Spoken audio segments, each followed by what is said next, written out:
Speaker Anita Amongi agambira ebinyomwa bazyo obwabire nabugana habebembezi ba NRM abahereze kutoranwa omukarura kahwiro mu district ya Rwampara omurtaya yorwe omuchanga cha Ankole.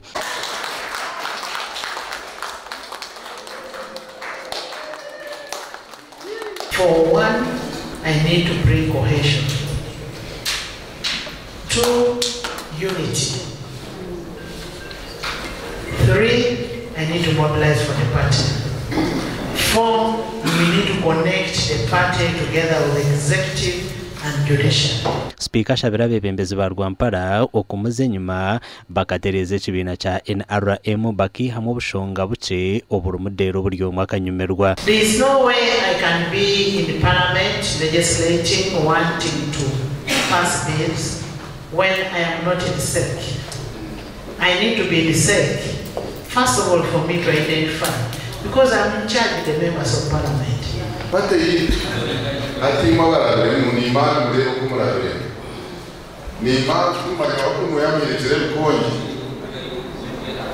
Bonka wa takushanga abantu bakenyera bapate. Tubakuma kurona karuru, bonka dokera kukamute. Abanyishenjero basimire Speaker Amongi ahabwe nkwatanisa eyaresiriho mu ishenjero. I love her as a fellow woman. I love her as a leader. She's got the most kind heart. I know few people who are strong and kind. Very active, hardworking, God-fearing. Thank you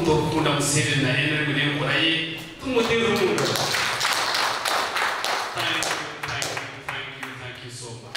Kama mtu atino mtu wa President wa msinjira 45% bobo wa ni hayata na singa akari una agenda ahakombere amuri ya leto kuriya nanda ala leto hariya ugo mchara ya atagogo teso.